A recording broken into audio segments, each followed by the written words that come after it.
Voilà, shalom, chers frères et sœurs, soyez une fois de plus encore abondamment bénis. Donc, nous sommes dans une nouvelle capsule, et dans cette nouvelle capsule, nous allons répondre à la préoccupation d'un frère. Et ce frère-là nous a posé cette question dans les commentaires. Ok? Donc, je vais lire la question.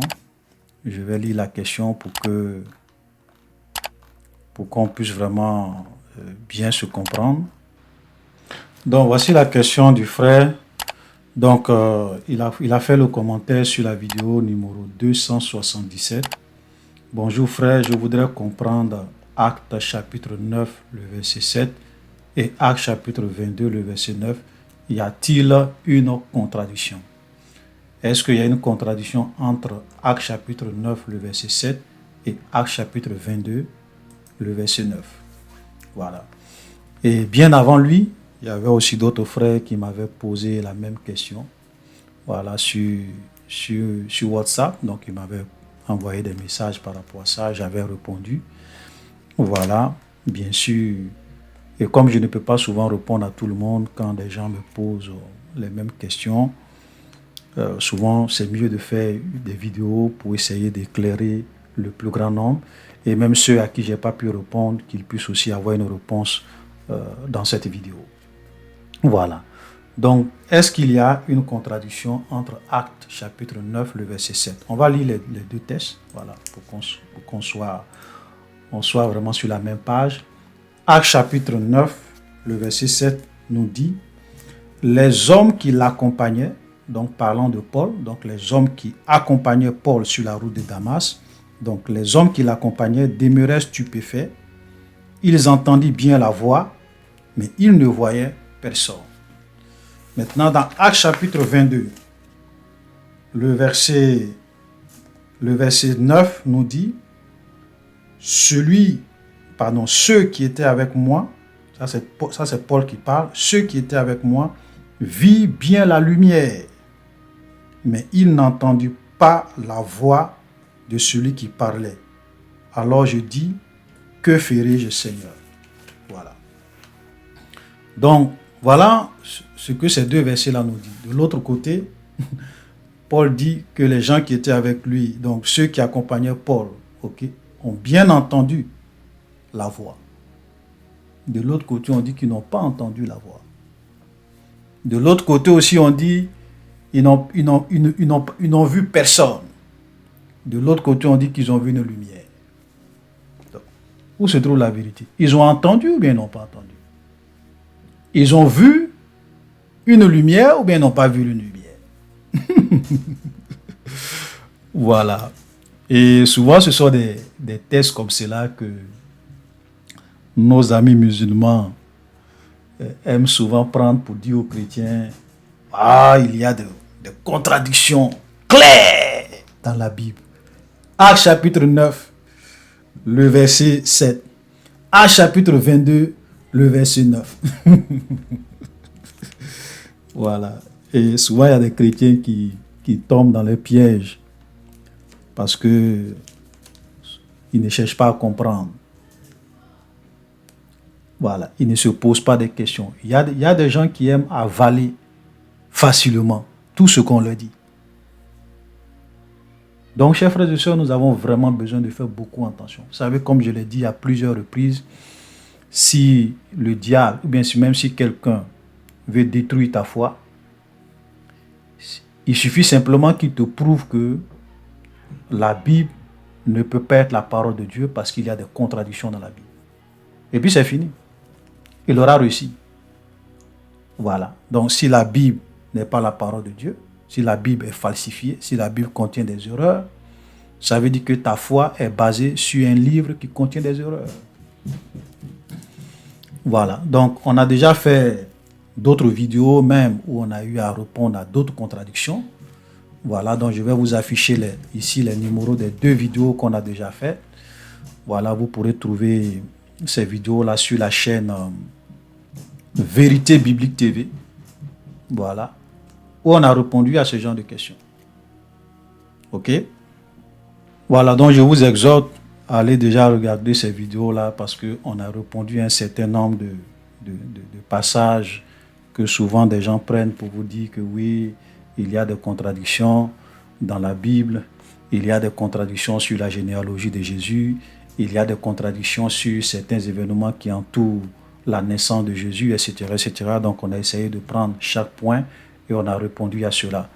Et souvent on le fait parce que, et vous voyez, tout ce que nous voyons au travers de ces soi-disant contradictions dans la Bible, ça vous permet déjà de vous-même comprendre que on peut facilement venir prendre des tests et puis vous tromper facilement.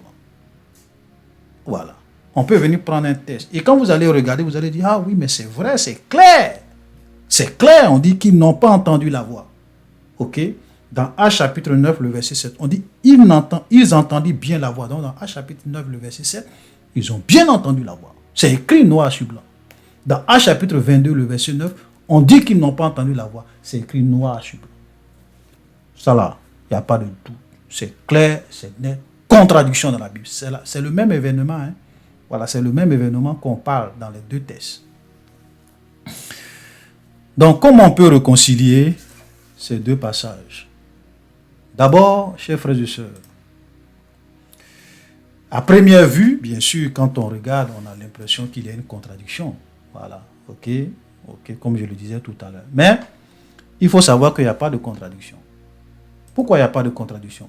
L'une des vérités que nous avons tous besoin de comprendre lorsque nous lisons la Bible, surtout en français, en anglais ou bien dans les autres langues, c'est que les Bibles que nous avons en français, ce sont des traductions.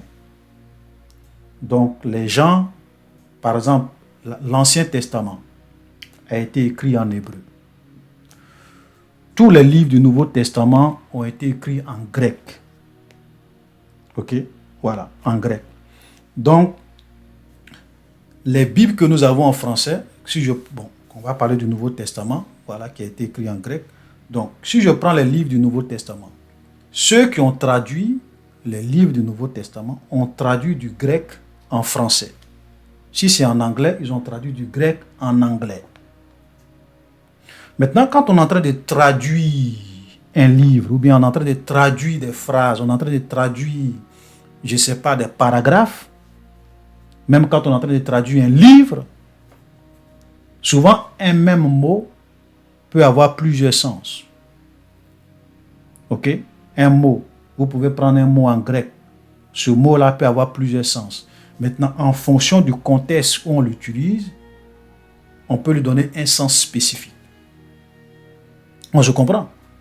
Voilà. Donc ça, c'est l'une des choses que nous avons besoin de toujours garder en tête.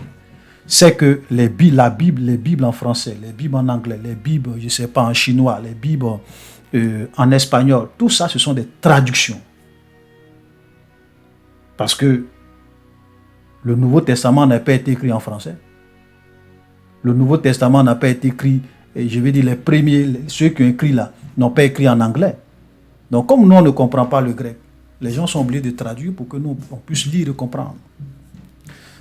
Donc, en réalité, le mot grec, ou bien le grec original, langue dans laquelle tout le Nouveau Testament a été écrit, le mot qui est utilisé ici, c'est akou. Akou. Ok? C'est-à-dire que le mot qui a été traduit par entendre là, c'est le mot akou.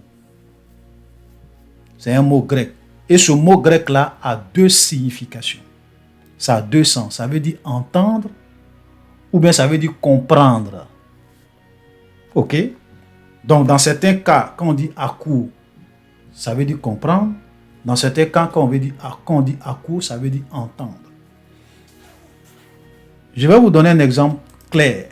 Dans quel texte aussi on a utilisé ce mot. Quand vous lisez 1 Corinthiens chapitre 14, le verset 2, et je vais lire. En effet, celui qui parle en langue ne parle pas aux hommes mais à Dieu, car personne ne le comprend. Donc le mot comprend ici, là, c'est le mot akou qui a été utilisé. Et c'est en esprit qu'il dit des mystères. Donc ici on dit, en effet, celui qui parle en langue ne parle pas aux hommes mais à Dieu, car personne ne le comprend. C'est le même mot. C'est le même mot akou qui est utilisé dans Actes chapitre 9, le verset 7.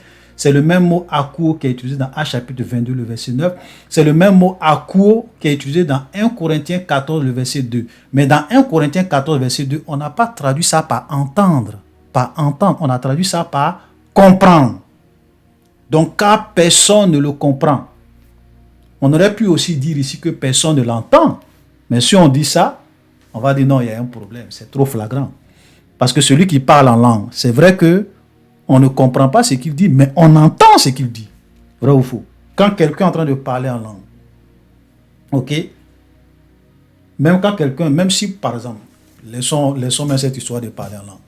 Si moi je comprends français que je ne comprends pas l'anglais, si quelqu'un est en train de parler en anglais, j'entends ce qu'il dit.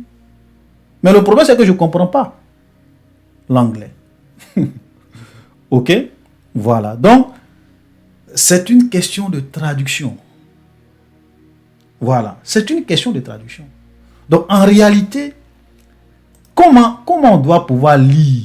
Ok? Parce qu'il faut qu'on puisse vous expliquer. C'est-à-dire que si on veut vraiment... La bonne traduction, c'est quoi? La bonne traduction, c'est que dans Actes chapitre 22, le verset 9, on aurait pu dire « Ceux qui étaient avec moi vit bien la lumière, mais il ne comprit pas la voix de celui qui me parlait. » Bien, celui qui parlait. Vous comprenez? Donc, ceux qui étaient avec moi, voilà, donc on va réellement retraduire ça. Ceux qui étaient avec moi vit bien la lumière, mais il ne comprit pas la voix qui parlait. Ils ont bel et bien entendu la voix, mais ils n'ont pas compris ce que la voix disait. C'est tout. Donc, il n'y a pas de contradiction. Voilà. C'est le même mot akuo qui est utilisé dans Actes chapitre 9, le verset 7. C'est le même mot akuo qui est utilisé dans Actes chapitre 22, le verset 9. C'est le même mot akuo qui est utilisé dans 1 Corinthiens chapitre 14, le verset 2. Le même mot grec akuo, c'est le même mot qui est utilisé dans ces trois textes. Mais vous voyez que dans 1 Corinthiens 14, verset 2, cette fois-ci, on dit comprendre. Car personne ne le comprend. Pourtant, c'est le même mot. On aurait pu dire car personne ne l'entend. Mais ils n'ont pas traduit ça comme ça. Voilà. Donc, première chose, il n'y a pas de contradiction. C'est une question de traduction. Ok? Voilà. Donc, c'est vrai que les gens ont bel et bien entendu la voix, comme cela est dit dans Actes chapitre 9, le verset 7. Mais ils n'ont pas compris. Donc, dans Actes chapitre 22, le verset 9, ils n'ont pas compris. Voilà. Ok? Voilà comment il faut comprendre. Maintenant, pour la question de... ils n'ont pas... Mais ils ne voyaient personne. De l'autre côté, on dit qu'ils ont vu la lumière. Ça aussi, il n'y a pas de traduction. Il n'y a pas de contradiction, pardon. Parce qu'il y a une différence entre voir une lumière et puis voir la personne qui est dans la lumière. Tu peux voir une lumière. Amen. Souvent, même quand les anges apparaissent, ils peuvent apparaître dans une lumière.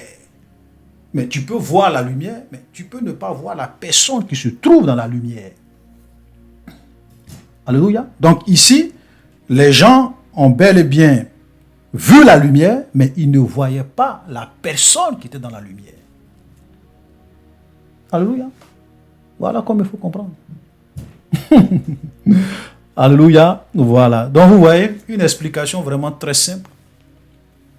Mais si les gens ne comprennent pas, ils vont dire, ah oui, la Bible contient des contradictions claires. Non, la Bible ne contient pas de contradictions. C'est vous qui ne comprenez pas. Et quand on ne comprend pas, il faut demander aux gens qui savent. Le problème, c'est que les chrétiens, souvent, ça vont demander, quand ils ont des difficultés, ils peuvent aller demander à des gens qui ne savent pas. Et quand des gens ne savent pas, ils ne pourront pas vous expliquer. Voilà. Et comme je le disais la dernière fois, il y a souvent même de simples recherches sur Internet. Vous avez les réponses. Voilà. Donc, chers frères et sœurs, voici la petite capsule que je voulais faire pour essayer d'éclairer encore les gens sur concernant les soi-disant contradictions dans la Bible. Voilà, donc Actes chapitre 9, le verset 7 et Actes chapitre 22, le verset 9, il n'y a pas de contradiction, c'est une question de traduction. Ok, voilà. Donc si vous prenez le grec, si vous prenez le Nouveau Testament en grec, vous lisez tous ces passages-là, vous lisez 1 Corinthiens chapitre 9, le verset 7, c'est le mot akio qui est utilisé. Vous prenez par exemple, vous prenez Actes chapitre 9, le verset 7, c'est le mot akio qui est utilisé. Vous prenez Actes chapitre 22, le verset 9, c'est le mot akio qui est utilisé. Vous prenez 1 Corinthiens chapitre 14, le verset 2, c'est le même mot akio qui est utilisé. Voilà. Donc, il n'y a pas de contradiction. Donc, faites beaucoup attention. Voilà, à tous ceux souvent qui viennent vous dire il y a des contradictions dans la Bible, j'ai lu tel passage, j'ai lu tel passage, comme je le dis souvent, ils ne comprennent ni les Écritures, ni la puissance de Dieu. Si vous voulez trouver des contradictions dans la Bible, si vous voulez venir lire la Bible avec une idée arrêtée, si vous voulez vraiment venir lire la Bible avec une idée arrêtée, c'est-à-dire que vous voulez forcément trouver des contradictions dans la Bible, vous allez trouver des soi-disant contradictions. Vous en trouver plein. Et vous allez penser qu'en vérité, ce sont des contradictions, alors que ce n'est pas des contradictions. C'est vous qui ne comprenez pas. Voilà. C'est vous qui ne comprenez pas. Et il faut souvent chercher à comprendre, chercher à aller souvent fouiller dans les textes originaux en grec, quel mot qui est utilisé, voilà quel mot a été traduit par tel autre mot, et c'est souvent pour avoir des vérités. Sinon, vous allez vous convaincre de votre propre mensonge et brandir ça comme une preuve quand vous voyez les jeunes musulmans. Ah, ça, une contradiction claire. Il n'y a pas de débat. À chapitre 9, le verset 7. À chapitre 22, le verset 9. Vous ne comprenez rien. Vous ne comprenez rien. Voilà, donc chers frères et sœurs, shalom. Soyez abondamment bénis et à la prochaine.